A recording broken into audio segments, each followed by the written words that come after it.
Alright guys, this is the test review for your rational functions test. We're going to start by finding the domain of rational functions. They're not asking us to do any graphing or any other calculations, just find the domain. So remember that when you find the domain of a rational function, what you do is you set the denominator, the bottom, equal to 0, and you solve for x. So for this first one, that denominator is x squared plus 9x is equal to 0. And we ask ourselves, can we factor? This is a quadratic with an a and a b term. And so when we have like an x squared and an x, what you do is you have to take out common factors. So this is an x times x plus 9 is equal to 0. So x is equal to 0. And then x plus 9 is equal to 0, so x is equal to negative 9. So we have two vertical asymptotes here. We have x equals 0 and negative 9. For the second one, again, you're setting the denominator at the bottom equal to 0. And you know what you do is you set both of those factors equal to 0 separately, but we set the whole thing equal first. So x plus 3 and x plus 7 equals 0. We have x plus 3 equals 0 and x plus 7 equals 0, two separate equations. X equals negative 3 here and x equals negative 7 there. So those are my vertical asymptotes. This is negative 3 and negative 7. And then for number 3, again, we're doing exactly the same thing, except for number 3, you have to factor that trinomial. So this is x squared plus 3x minus 70 is equal to 0. Factors of 70 that are separated by 3, so this is negative 70. So if you factor 70, there's 1 and 70, which does not help us. There is 2 and 35, that is also not helpful to us. 3 is not a factor, 4 is not a factor. 5 is a factor of 70. It is 5 and 24. Oh, 14, y'all. And then 7 and 10.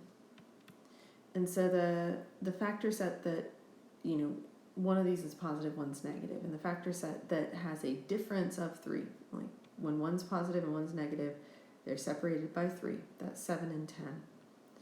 So this is x plus 10 and x minus 7. And that's going to give you your positive 3 in the middle. When you set this equal to 0, x plus 10 equals 0, x equals negative 10, and x minus 7 equals 0, x equals 7. So our vertical asymptotes here are x equals negative 10 and 7. There's a comma there. All right, so that's all you had to do for 1 through 3. Number 4 has you use the graph to find the horizontal asymptote. Sorry guys, technical difficulties.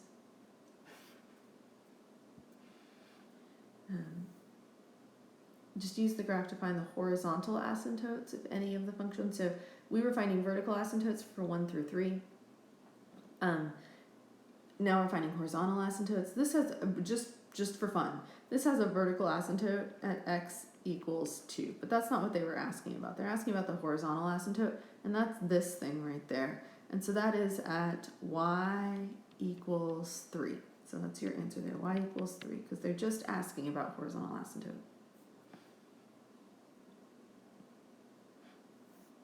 Oh, sorry guys. Again, getting used to this software. All right, for number 5, we're going to find domain and range just using the graph. Now, domain and range for rational functions are impacted by your asymptotes. So your domain is impacted by your vertical asymptotes, and your range is impacted by your horizontal asymptotes. So my vertical asymptotes here are x equals negative 2 and x equals positive 2. My equal signs are lacking this morning.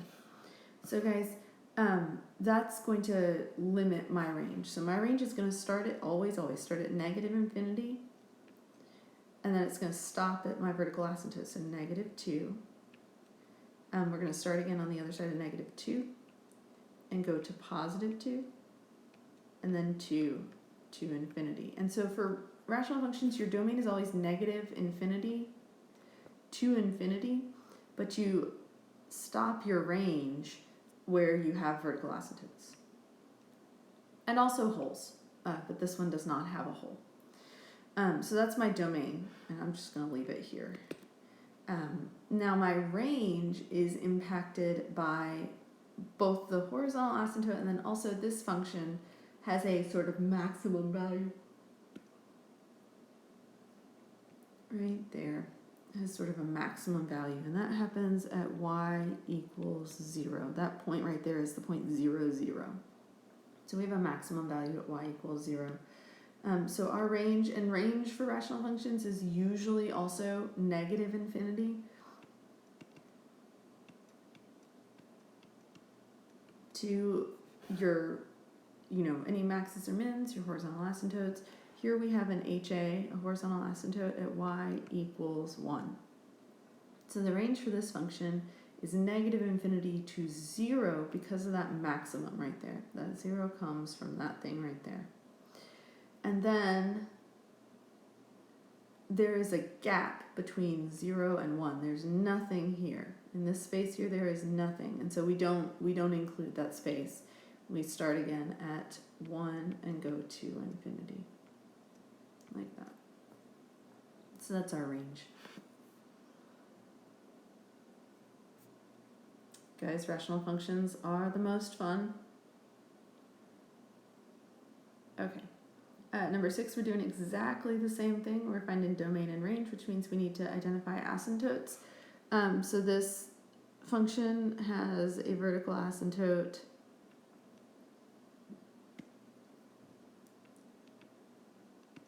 at -2 and one again at 2. I'm going to fix that.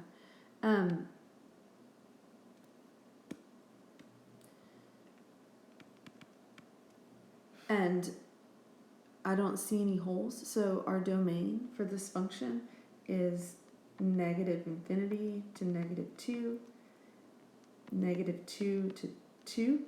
That doesn't look like a 2, does it, guys?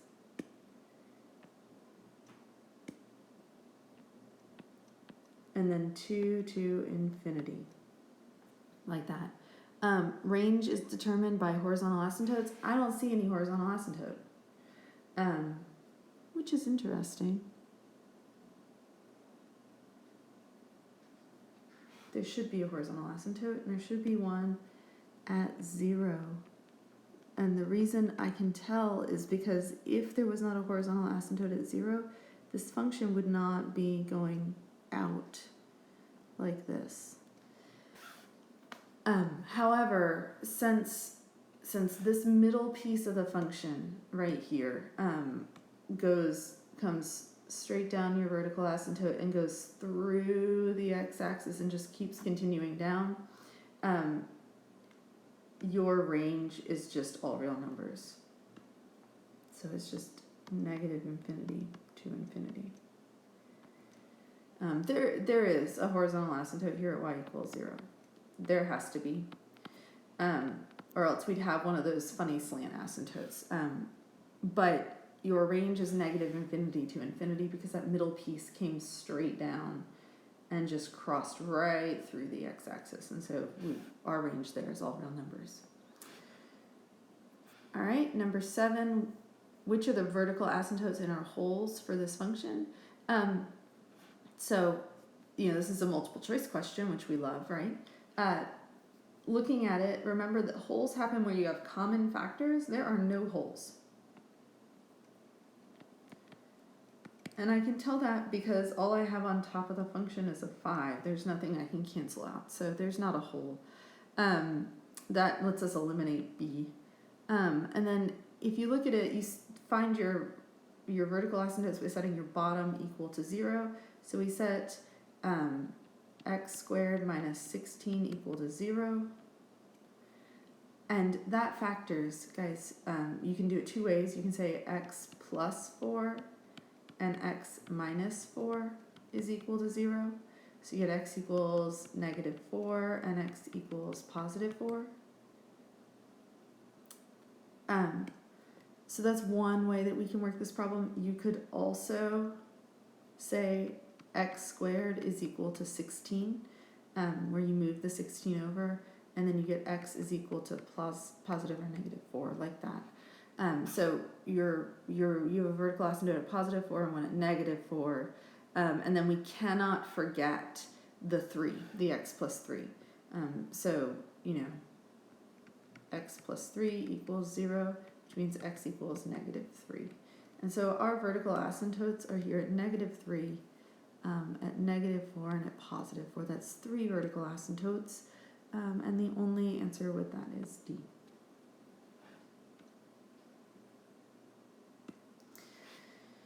All right, guys, now the real fun. We get to graph a rational function, which is, like I said, the most fun. So when we do this, the first thing we do is we factor everything and cancel out any common factors that we see. So I'm going to rewrite the function down here and factor g of x equals x squared plus x minus 42 over x squared minus x plus 56. And that factors to x plus 7, x minus 6 over x minus 8, x plus 7. And you see right away that we have a common factor. Right away we have a common factor. We have this x plus 7. That's a common factor. And so what we're going to do with that is we are going to set that common factor equal to 0. We're going to cancel it out. It goes away. And we're going to set it equal to 0. That is our whole.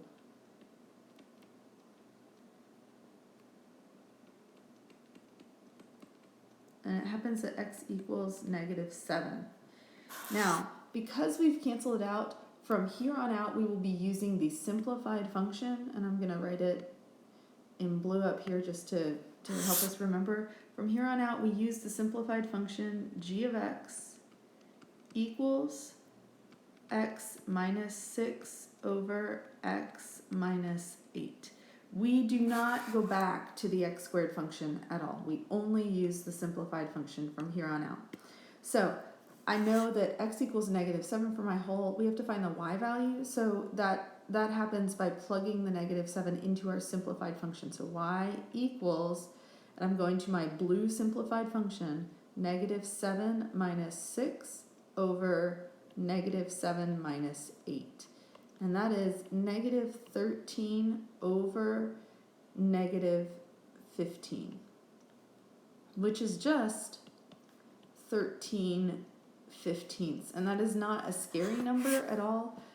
We just, graph it sort of close to 1. 13/15 is close to 1. And so our whole for this problem is at negative 7 13/15. That's our whole. And we'll graph that when we start graphing our asymptotes. Now, once we found our whole, we move on and we find our vertical asymptotes, or vertical asymptote, as the case may be. In this case, we just have one because you set the bottom and we're going to the simplified function. So the bottom equal to 0. So x minus 8 equals, guys, technical difficulties.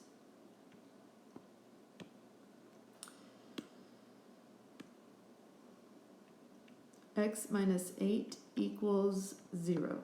So x equals 8. And that's my vertical asymptote. And after your vertical asymptote, you find your horizontal asymptote. I'm going to do this here. And when you're doing this, make sure you label your work and that it's really clear so that you can tell what you're doing. You compare the exponents. So the exponent on the top is 1, and the exponent on the bottom is 1. And that means that your horizontal asymptote is y equals the coefficient of the top over the coefficient on the bottom.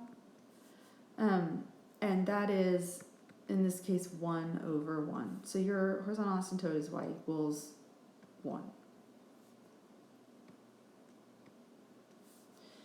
And the last things we find are the x and y intercepts. So our x-intercept we find by setting the top equal to 0. So x minus 6 equals 0. X equals 6, and we write that as a point, 6 comma 0. That's my x-intercept. And then y-intercept we find by plugging in zeros for all your x's. So this is y equals 0 minus 6 over 0 minus 8, which is negative 6 over negative 8. And that is, it simplifies to 3/4. So your y-intercept is 0 comma 3 over 4. That is hard to read. It's 3/4, guys. 3/4. All right, and then what we do is we just graph all these things. So I'm going to graph the whole first. I'll just go in order. And I've got that whole at negative 7, 13/15. And guys, it doesn't have to be, it needs to be at x equals negative 7. It needs to be close to 1, but it doesn't have to be super accurate. There's my whole. That's the best I can do. Yours needs to actually be on the line, but like I said, it doesn't have to be the most accurate. Okay, we have a vertical asymptote at x equals 8. So I'm going to graph that in red. So x equals 8. We're going to dash line down here. Like that. A horizontal asymptote at y equals 1. We'll do that in red as well to remind us that the graph should not cross. And again, it should be right on 1. We have an x-intercept at 6, 0 right here. And a y-intercept at 0, 3/4 right there-ish. Okay, and then you guys connect the dots. So I'm going to start over here and sort of go towards my hole. Your graph should not touch your horizontal asymptote. I'm still learning the ways of this iPad, and it is not drawing these nicely, so I apologize.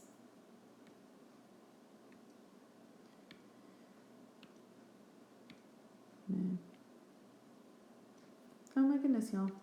Trying to erase. I apologize. There we go. I'm going to fix our graph here. There. Here's our y-intercept back. And then because we have the curve in the bottom left, I know that there's going to be a curve in the top right, like that. All right, now we have not identified domain and range, and those are two very important things. So for this function, my domain will stop at my vertical asymptote, but it will also stop at the hole. So I'm going to write the domain at the top. We start at negative infinity for these things always. All right, negative infinity to my hole, which is negative 7. Then negative 7 to the vertical asymptote, which is 8. And then 8 to infinity. And that's your domain.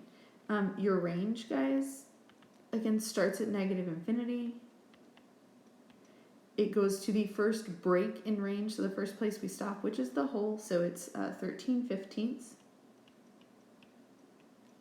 And then we go 13/15 to 1, and then 1 to infinity. And so, negative infinity to your hole, and then hole to your horizontal asymptote to infinity. All right, guys, moving right along.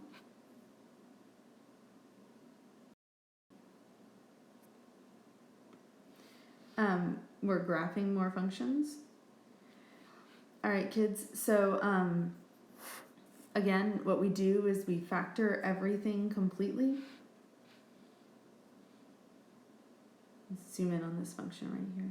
Leave some space for work though. Factor everything completely. So when we factor this function right here, what we get is the top stays the same. X minus 5 and x plus 5 over, that's a plus sign. The bottom is x plus 6 and x minus 6. There are no common factors, and what that means is that there are no holes. And we want to say that, we want to tell ourselves there are no holes.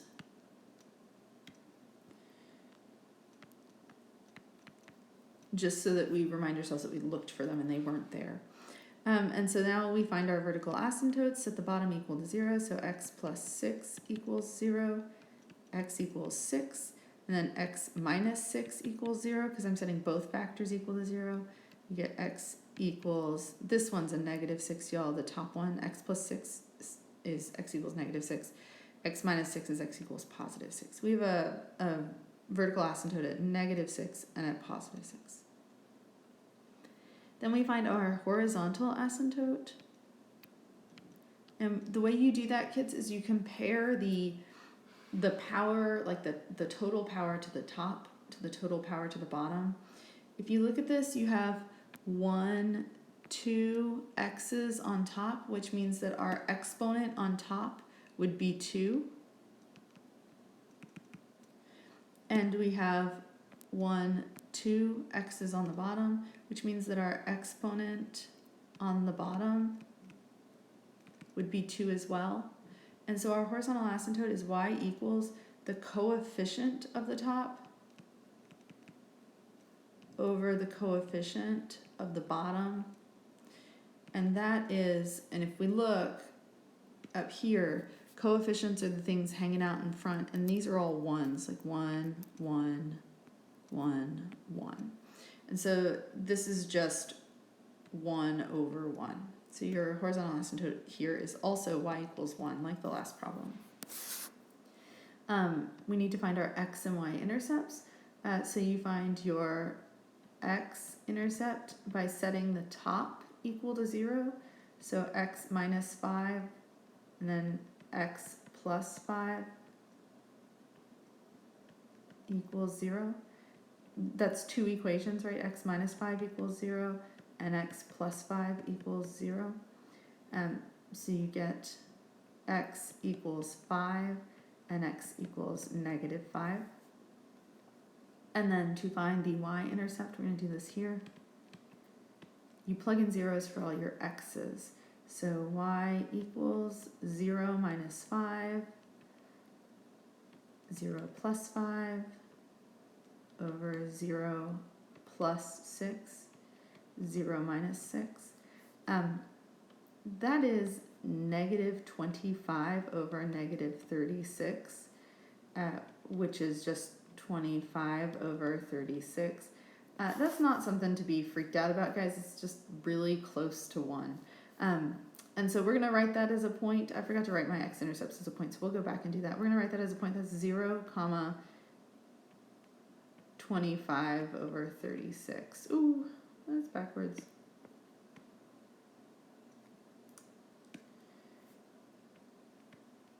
Like that. My x-intercepts are points as well. This is the point 5, 0, and the point negative 5, 0. All right, guys, so let's graph all the things. I'm going to graph the intercepts, or not the intercepts, the asymptotes red again. So my vertical asymptotes, we're going to graph those red. I've got one at negative 6.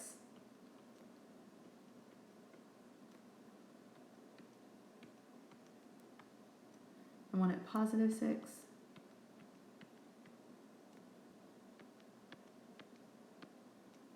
And then I have a horizontal asymptote at y equals 1.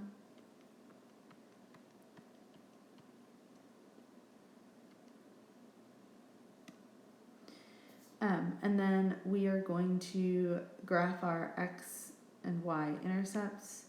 So I have an x-intercept at 5 and at -5. So -5 here. And one at 5.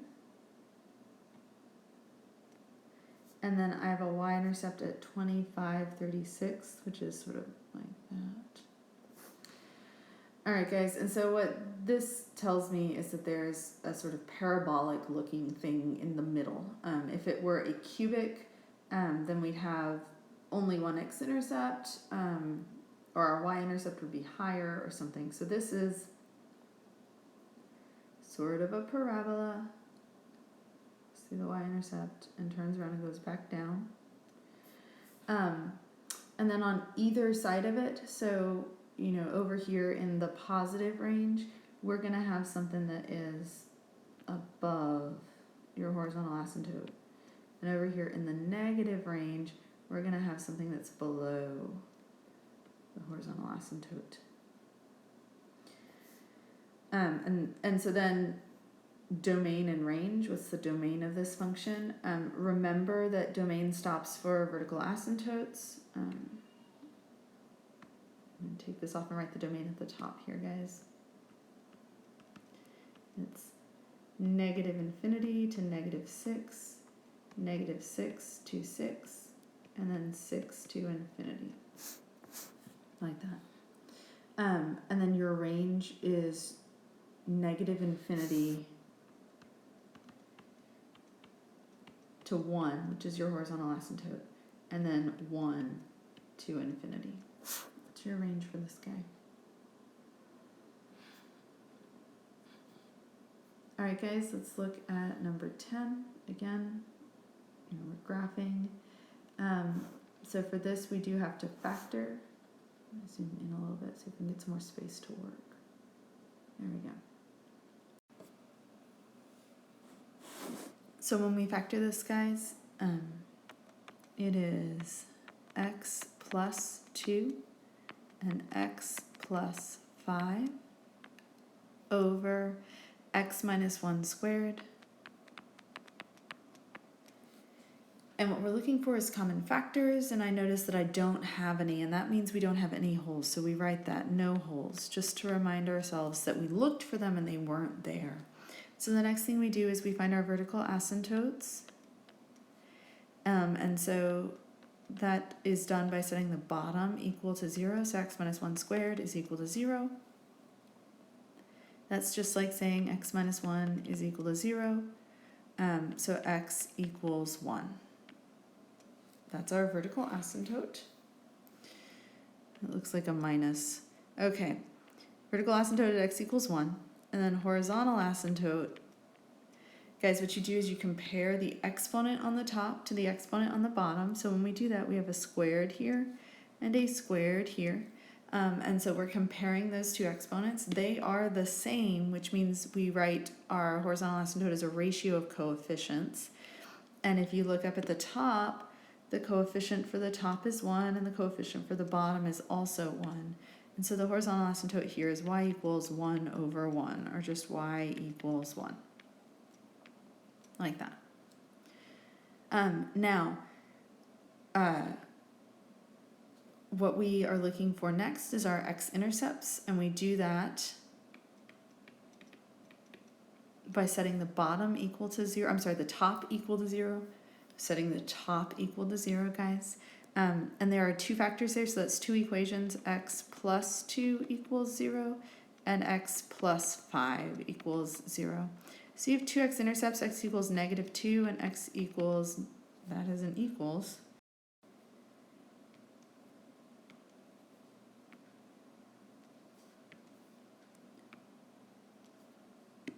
All right, so x equals -5. And so those are points, right? They're the points -2, 0, and -5, 0. And then, guys, we're looking for our y-intercept next. Y-intercept. And we do that by plugging in zeros for all of your x's. And so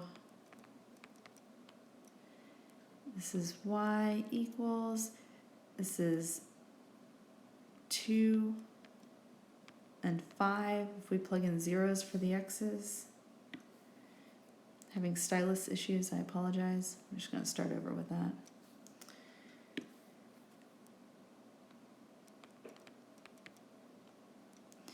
So this is y equals, it is 2 times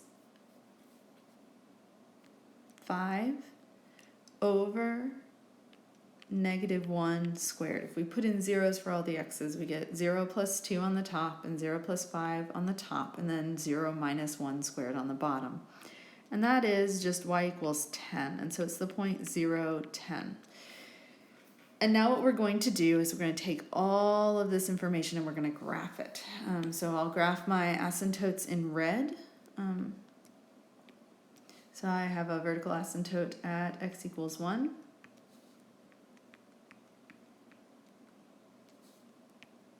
I have a horizontal asymptote at y equals 1. I have an x-intercept at 2 and one at -5. And I have a y-intercept at 10.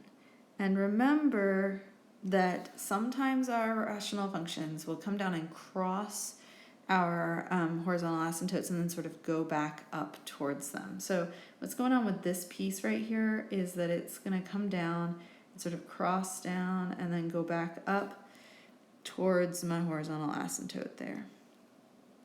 And this piece right here looks like this.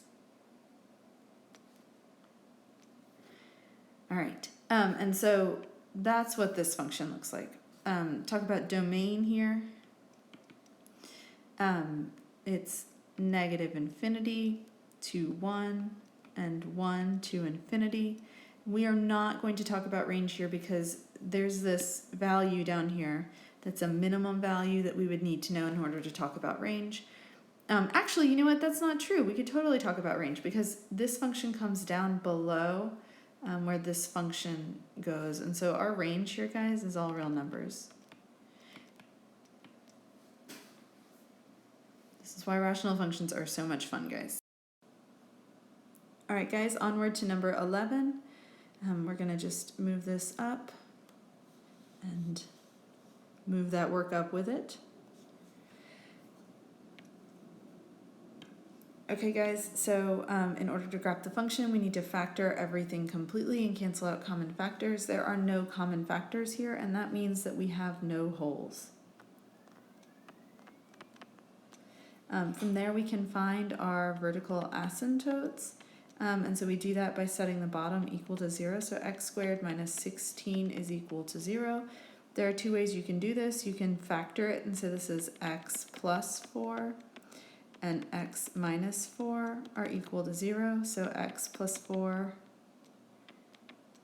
is equal to 0, and x minus 4 is equal to 0. X equals -4, that's a negative, and x equals 4. You can also just move the 16 over and take the square root of both sides. Just be careful if you do that you remember the positive or negative, because this function has two vertical asymptotes. All right, horizontal asymptote. This function has a horizontal asymptote at 0, and that's because the exponent on the top is 1 and the exponent on the bottom is 2, so that the bottom is bigger. Or as I think Miss Sierra would say, it's bottom heavy. So this is y equals 0 is our horizontal asymptote. All right. X-intercepts, here we find those guys by setting the top equal to 0, so x equals 0, that's 0, 0. And because that's my x-intercept, I know it's also my y-intercept, because that's where the x and y-axis intersect. So it is both the x and the y-intercept. All right, guys, we're going to graph our vertical asymptote and our asymptotes and our horizontal asymptote. So I've got a vertical asymptote at -4.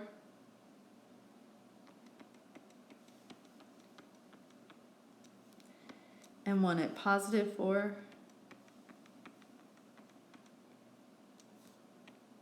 I have a horizontal asymptote at 0. And then we have an x-intercept at 0, 0, and a y-intercept at 0, 0. Okay, and so then we ask ourselves, well, what's going on around that function? And you, of course, have a graphing calculator and you can just graph it. I can plug in points and sort of ask myself, well, what's going on? So if I plug in -2 up here, I get -2 over -12. And so that means that that's a positive number, which means my graph is coming from above the x-axis. And so it's going to come from above the x-axis, it's going to cross at that point, and it's going to go down below the x-axis. And then we can do the same thing over here. I can pick the point +6, and that would be +6 over 36 minus 16. And so that's a positive number, and so this piece exists here. I can do the same thing over here with -6, and that's a negative. We'll end up with a negative number then. So, so that piece exists down here. All right, domain of this function is -∞ to -4. All right, and then -4 to 4, and 4 to infinity. And the range here is just all real numbers because of that middle piece right there. That middle piece right there. It's just -∞ to infinity. And we are done. All right. Guys, I have no idea why all of a sudden my application has decided that the work doesn't need to move with the problem. It'll be okay. Okay, let's scoot that off to the side. All right, guys. We're looking for horizontal asymptotes here, so they want to know what's the equation of the horizontal asymptote. So to figure that out, we look at the exponent on the top and the exponent on the bottom, the largest one. Here it's 2 and 2, so they are the same. And that means that we set the coefficient of the top, or put the coefficient of the top, so 9 over the coefficient on the bottom. That's your horizontal asymptote. Y equals 9/2. And the 9 came from right there. And the halves came from right there. Okay, so that's how that works. They want to know for number 13, what is the equation of the horizontal asymptote, if any? Again, compare exponents. So here's a 2 on top and that's a 1 on bottom. The top is bigger. And you guys know what that means. That means that there is no horizontal asymptote. And so for this we'd write none. Never leave it blank. Tell me what you know. All right, guys. For number 14, they want to know what is the equation of the horizontal asymptote, if any. Still same question. So on the bottom, our exponent is 3. On the top, we have 2x to the first powers, and that means it's x squared. And so the top is a 2. And so the bottom is bigger. The bottom is bigger, and that means we have a horizontal asymptote at y equals 0. And what you've seen is an example of all 3 cases for the horizontal asymptote. You've seen the exponents are the same with number 12. These are same exponents. You've seen the top bigger situation, which gives us no horizontal asymptote, and you've seen the bottom bigger, which gives us a horizontal asymptote of y equals 0. All right, guys. Here we're using the graph to find vertical asymptotes, if any. And it does not appear that this function has a vertical asymptote. What this function does have is a really fun and exciting oblique asymptote. But there are no vertical asymptotes, and so we would write none. Let's just for fun, for argument's sake, find that oblique asymptote. That oblique asymptote goes through the point 0, 0, so it has a y-intercept of 0. And it looks to me to have a slope of 1. If you look over here, it looks like it goes through this point, -5, -5. So I would say slope of 1. And that means it's y equals 1x plus 0, or just y equals x. And so that's your oblique. Now that's not what they asked us for, but just because it's good to know how to do that. We looked at it. All right, guys, number 16 wants us to find the vertical asymptotes of this function. Guys, we found the vertical asymptotes of a function similar to this twice already. Set the bottom equal to 0, x squared minus 16 is equal to 0. We've done this problem twice already.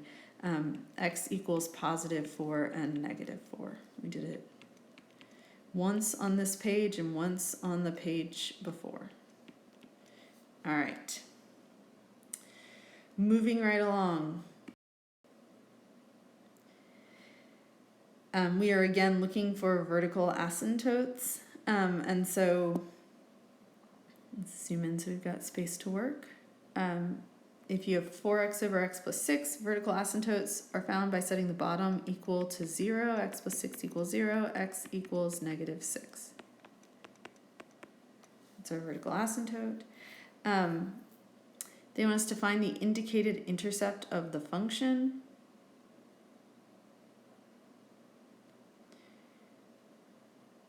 So here they want us to find a y-intercept, and so remember you find the y-intercept by plugging in zeros for all your x's. So here it would be y equals 0 over 0 plus 10 times 0 minus 2, and that's 0 over -20, and remember 0 divided by anything is just 0. So this is the point 0, 0, because it's a y-intercept. Sorry guys, stylus issues. There we go. They want us to find the y-intercept of number 19 as well. So again, plug in zeros for all your x's. In this case, we have a 12 on top, so there's nothing changes there. This is 0 squared minus 3 times 0 minus 23, which is 12 over -23. And so your y-intercept is the point 0, -12 23rds. That's not something to freak out about. It's just your y-intercept. It's about halfway between 0 and -1. All right, 21 and 22 are asking for x-intercepts, and we find those by setting the top equal to 0. So this is x squared plus 8 is equal to 0. And we get x squared is equal to -8. Uh-oh, guys. Can we take the square root of a negative number, right? Can we have something squared equal to a negative number? And the answer is we learned how to do that, and it was an imaginary number, but remember those are imaginary. They're not real. They're not things we can graph. So x is equal to the square root of -8. That's not real. And so that means that there is no x-intercept. We would say none. All right, for number 21, x squared minus 25 is equal to 0. All right, minus 25 is equal to 0. And we get x squared is equal to 25. Take the square root of both sides. We get x is equal to plus or minus, don't forget your plus or minus, 5. So that's 2. That is 5, 0, and -5, 0. There are 2 x-intercepts in that case.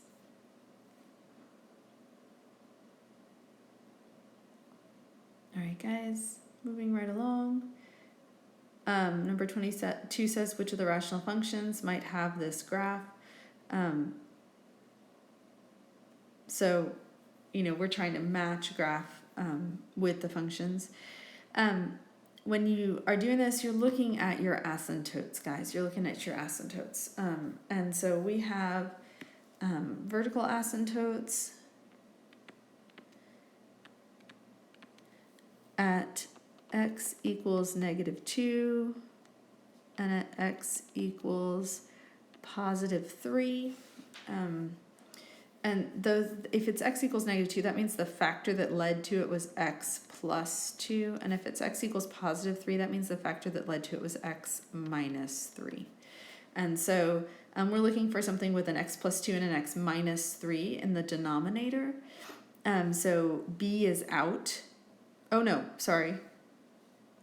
D is out. The other three can stay. Now, guys, this thing has a horizontal asymptote at y equals 0. It just does. I don't know why it's not on the graph, but there is a horizontal asymptote there at y equals 0.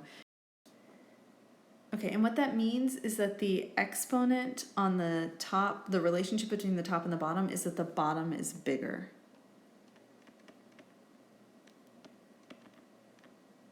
So the exponent on the top is smaller than the exponent on the bottom. And that qualification fits a lot of these problems. So what you want to do is you want to look at that, the graph of that, in a graphing calculator and sort of figure out what's going on. We can also plug in values. So if I plug in the value -1, x equals -1, I look at I have a negative number. If I'm looking at -1, I have a negative number on top and two positive numbers on the bottom at x equals -1 because anything squared is positive. So if I plugged in -1, graph A, or the graph for equation A, should have a negative value down here. So it's not A. Now, you can look at this on a graphing calculator. You can also type this into Google and it will graph it for you if you don't have a graphing calculator at home.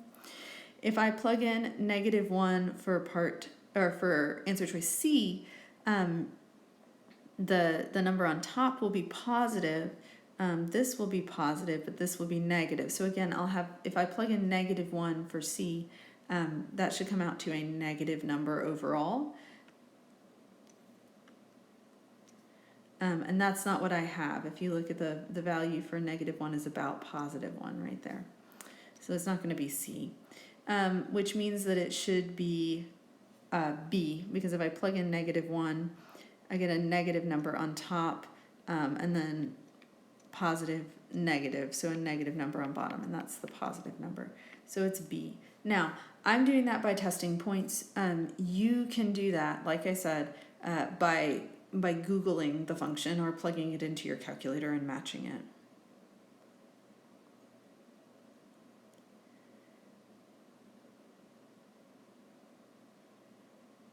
All right, 23 wants us to identify the rational function with all of those attributes.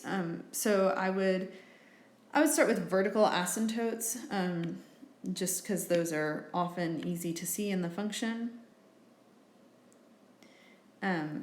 So we have vertical asymptotes at -2 and at 3, which are the same vertical asymptotes from the question above. In fact, these are very similar answer choices. And they all have domain restrictions on them. So we can throw out answer D because it's this x cannot equal -4, -1 is telling us it has vertical asymptotes at -4 and -1. All right. The rest of these have identified that their vertical asymptotes are -2 and 3. So then we want to talk about the other attributes they talked about. It crosses the x-axis at -1 and touches at -4. So if it crosses at -1, that means that's a factor of x plus 1 and it has an odd exponent on it. So looking down at my graphs, here's the x plus 1. It's got an odd exponent. It's got 1. It's a 1. So all of those work. A, B, and C all work for that. And then we talk about it touching at -4. Well, that's x plus 4 as a factor, and then it has an even exponent. This is sort of a throwback to the polynomials. So if I look at my answer choices, here's the x plus 4. That's an even exponent, so it could be that one. Here's the x plus 4. That's got an exponent of 1. It is not answer choice B. And then here's the x plus 4. It has an exponent of 2, so it could be A or C. And it has one horizontal asymptote at y equals -2. In order for us to have a horizontal asymptote at -2, then the powers on the top and the powers on the bottom must equal each other. So I'm comparing A and C right now. And if I look at this, my top powers are 1 and 2, which is 3. And my bottom powers are 2 and 2, which is 4. Having serious stylus issues here, guys.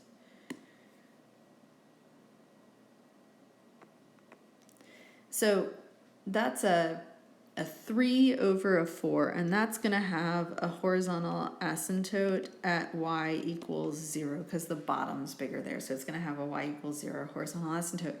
So it can't be A. Let's just confirm that C does have matching exponents. The top are 1 and 2, which is 3, and the bottom are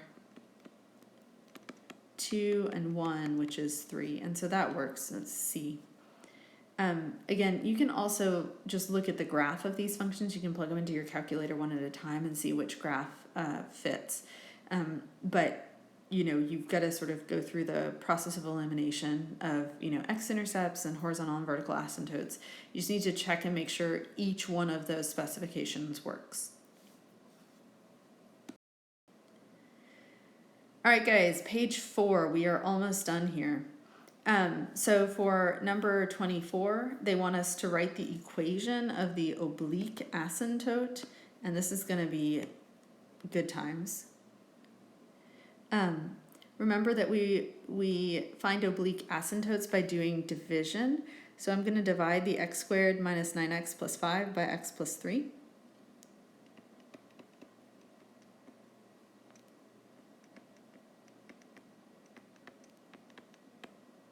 So what times x will give me x squared? And the answer is x. So x times x is x squared, and x times 3 is 3x. And remember, the next step is to change signs, and you change the signs of everything. And so we get negative 12x plus 5. Oh my goodness, y'all, that's an x. And I ask myself, what times x will give me negative 12x? And the answer is negative 12. So negative 12 times x is negative 12x, and negative 12 times 3 is negative 36. Change the signs. This becomes positive and positive. And so what we get is a remainder of 41. That's a remainder, and we don't care. That does not matter to us at all. What matters to us is that the oblique asymptote is this quotient right here. So that's y equals x minus 12. That's the oblique asymptote.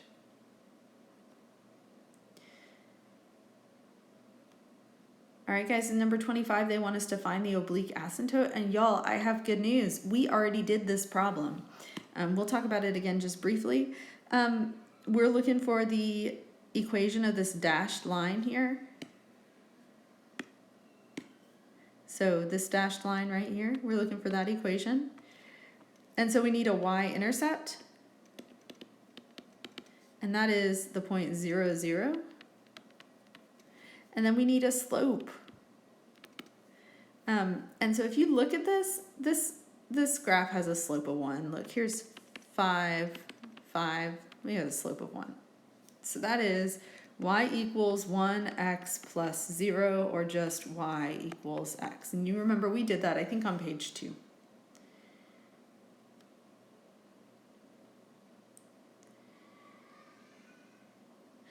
All right, guys, a couple more graphing problems and then we're done. So for these problems, again, we are finding all the things. So here we're gonna we're going to scoot this so that there's a little more space to work. There we go. All right. So first I factor everything completely. So this is negative 3x over x plus 5 and x minus 5. And so our vertical asymptotes, and I'm sorry, there are no holes here, and we need to say that, no holes, because we have no common factors, so there are no holes. Vertical asymptotes are found by setting the bottom equal to 0, so x plus 5 equals 0, x equals negative 5, and then x minus 5 equals 0, so x equals 5. So those are my vertical asymptotes, and I'll write those here, x equals 5 and negative 5. There's a comma there. All right.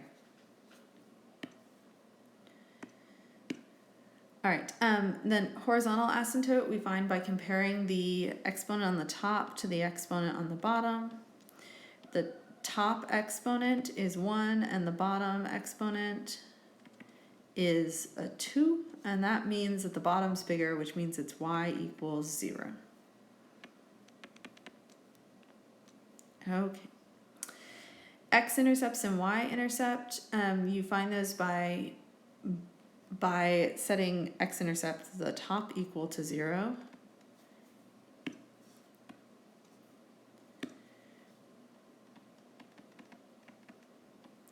So negative 3x is equal to 0, so x is equal to 0.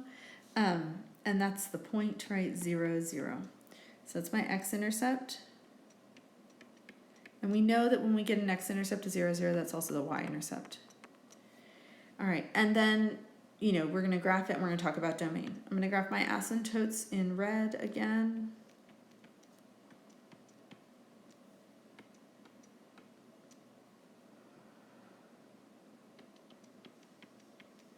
Oh, not in the right place, guys. This is why you should always use pencil to do your math, right?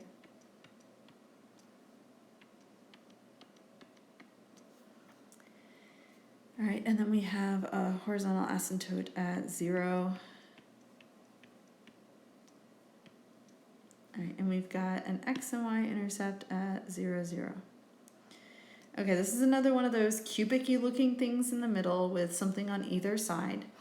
You know, we plug in values and sort of estimate from there. So if x is negative, the top will be positive and the bottom will be negative. So so that means that it starts over here and goes, whoa, that is not a cubic, guys.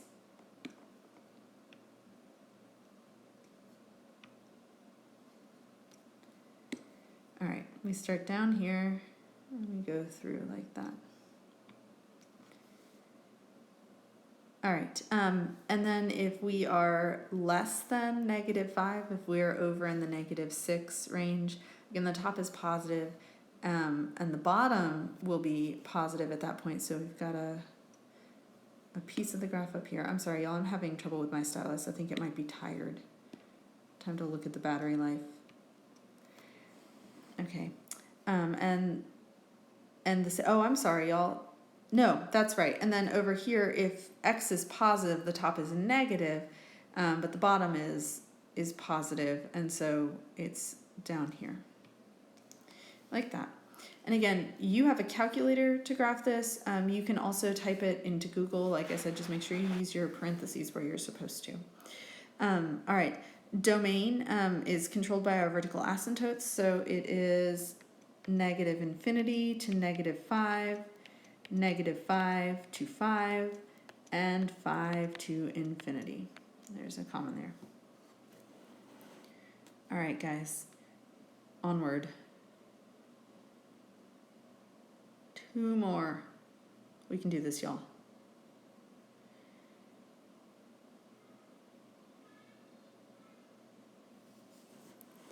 All right. So again, we want to factor everything completely. There's so I guess we can factor this actually. This is 2x squared over x plus 1 and x minus 1. But there are no common factors, which means that there are no holes. And we need to write that. Vertical asymptotes we find by setting the bottom equal to 0. So there are two of those, right? X plus 1 equals 0, so x equals -1. And then x minus 1 equals 0, so x equals +1. Those are our vertical asymptotes. X equals -1 and +1. Horizontal asymptote we find by comparing the exponent on the top to the exponent on the bottom. The exponent on the top here is a squared, and on the bottom it is as well. And so those are the same, which means this is y equals the coefficient on the top, which is a 2, over the coefficient on the bottom, which is a 1. So it's y equals 2.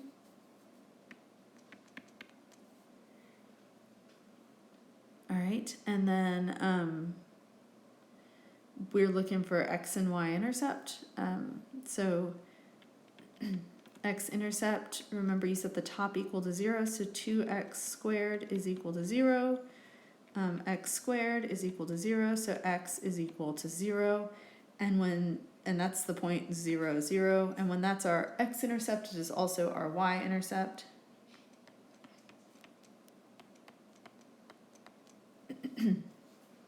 And then they ask two identical factors that cancel, and there are none. That's our whole. So we say none. All right, guys. So I'm going to graph my asymptotes in red as usual. So here's the -1. Here's the +1.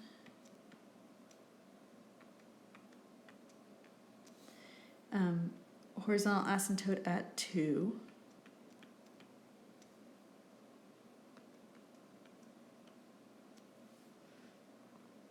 We're going to zoom into this graph a little bit so it's easier to see. We have an x and y intercept at 0, 0, right here. And then, you know, we ask ourselves, okay, what's going on around it? Again, you have a graphing calculator and can look at that. We can also just plug in values. So our function was 2x squared over x squared minus 1. And so, you know, if I plug in a negative value in between 0 and -1, so like -1/2, the top will be positive, but the bottom will be negative, and so that's negative down here. And if I plug in a positive value, the top will be positive and the bottom will be negative, and so we've got this parabola here. All right, and then we ask ourselves, well, what's happening around it? So if we plug in +2, then we have a curve. The top is positive and the bottom is positive. We've got a curve there. And the same thing happens if we plug in -2, because you square that -2 both times it's plugged in. So this is what this looks like. What is the domain of this function? Domain of this function is -infinity to -1, -1 to 1, and then 1 to infinity. And the range of this function would be -infinity to whatever the vertex on that middle piece was. We don't know what it is. I'm assuming it's 0, 0, but when you graph it, you may see that it is not. And so we will not ask you for the range on that, because you would actually have to calculate a maximum value there with your calculator. So, you know, ask for the domain, because that's very easy to see. We will not ask you for the range on it, though. All right. So this function right here, x cubed plus 1 over x squared plus 2x. Trying to get it as straight as possible. All right, guys. So, you know, first thing you do is factor everything you can as much as you can. x cubed plus 1 is the sum of cubes. We'll factor that, but I would not expect you to do that. So this is x plus 1 times x squared minus 1x plus 1. All right, and then the bottom, it does not factor like a trinomial. It factors with a greatest common factor. And so that here is an x. So this is x times x plus 2, like that. There's nothing that cancels there, guys. So, you know, we don't need to cancel anything out. There are no holes, and we should say that, no holes. That's important. All right, vertical asymptotes, those happen where the bottom is equal to 0, so where x is equal to 0, and also where x plus 2 is equal to 0. So x equals 0 is done, and x equals negative 2 is our other vertical asymptote. So x equals 0 and negative 2. Horizontal asymptotes are found by comparing the exponents on the top to the exponents on the bottom. The top exponent here is 3 and the bottom is 2, and you know what that means. That means there's no HA. There is an oblique, and that is very exciting. All right, so there's none. Okay. For x and y intercepts, so we need to find the oblique asymptote. So let's go ahead and do that. I'm gonna zoom out so that we have more space to work because we need some space for that. So guys, remember you do that doing division, and we're gonna have to go back to our original problem to do that. We didn't cancel anything out with the factors, so that's fine. So it is x squared plus 2x, and then we're gonna divide x cubed plus 1 by that. Now, if you're looking at that problem and saying, don't we need some placeholders? You are absolutely right. We totally need placeholders. This is not okay. So we need to rewrite that problem as x squared plus 2x plus 0 divided into x cubed plus 0x squared. That's a 2 plus 0x plus 1. And what can I multiply by x squared to give me x cubed? The answer is x. So x times x squared is x cubed. X times 2x is 2x squared. That's a plus 2x squared. And x times 0 is plus 0x. And then remember that we switch the signs of everything. So negative, negative, negative. And when we add here, we get negative 2x squared plus 0x, and then bring down that plus 1. What times x squared gives me negative 2x squared? It's a negative 2. That's negative 2x squared minus 4x plus 0. And remember, everything switches signs. So we end up with 4x plus 1. And guys, I can't do anything to x squared to make it 4x. So that's our remainder, and remember, we don't really care about that remainder. What we care about is the quotient on top. So our oblique asymptote here is y equals x minus 2. Okay, so y equals x minus 2. We're going to write that next to horizontal. We're going to say, oh goodness, stylus issues again, sorry guys.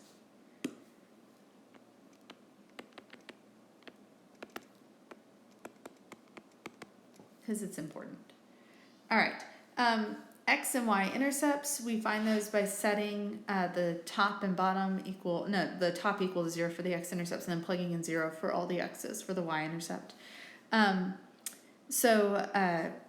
my x-intercepts, we're going to do that down under the division problem down here. For my x-intercept, set the top equal to 0, so x plus 1 times x squared minus x plus 1 is equal to 0. That's two equations, guys. This is x plus 1 equals 0. and x squared minus x plus 1 equals 0. And I will tell you this never is equal to 0. So this is x equals -1. There's only one x-intercept. This one never equals 0. So our x-intercept is x equals -1. Y'all, why did I do that? How do we write x-intercepts? We write them as points. This is the point -1, 0. All right, y-intercept, you plug in zeros for all your x's. And if we do that here, I'm going to put this here, y-intercept. I'm going to plug in zeros for all my x's. I have 0 cubed plus 1 on the top, and then 2 times 0 squared plus, ooh, it's not 2 times 0 squared, it's just 0 squared. 0 squared plus 2 times 0. That is 1 over 0, and that does not exist. So there's none. All right, let's put all this stuff on the graph, shall we? So vertical asymptotes at 0 and -2.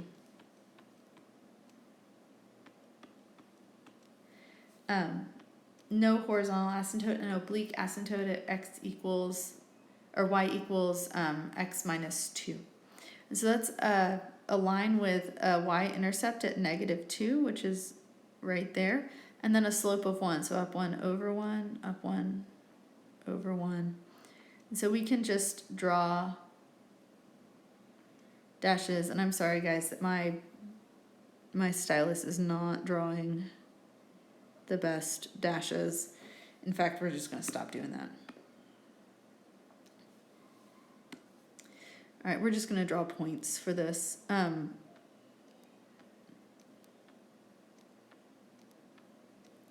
this is our oblique asymptote here.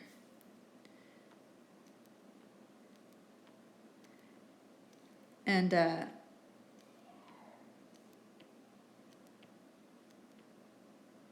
okay. Hopefully yours looks better than mine. All right, and now we're gonna graph our x-intercept, which is at -1, 0. It's this point right here. Okay, this graph has 3 pieces, and you can find them plugging them into the calculator, and you can also do the sort of mathematical reasoning thing that I was doing earlier where we plug in values and say is this positive or negative. This function has a sort of cubic-y thing going on between these 2 vertical asymptotes. It comes down and sort of wiggles through the x-axis. It does cross the oblique asymptote. That's okay. Those cubic things do sometimes cross your horizontal and oblique asymptotes. That's okay. The oblique asymptote is there to guide us outwards for the rest of the function. So it's there for the side pieces. The side piece comes up and then goes back down. And this side piece follows that vertical asymptote and then turns out and follows the oblique asymptote out. All right, the last thing we have to do is identify the domain of this function. And again, this function, we're not going to be doing range on because you have to sort of find maximums and minimum values, and that's a little more complicated. But domain for this function, we can find that. That is -infinity to -2, -2 to 0, and then 0 to infinity. And that's your domain of the function. All right, guys, it looks like we are done. This has been a crazy about an hour of math review. Make sure that you complete this review, that you check all your answers. And, remember, I'll be there tomorrow morning if you've got questions.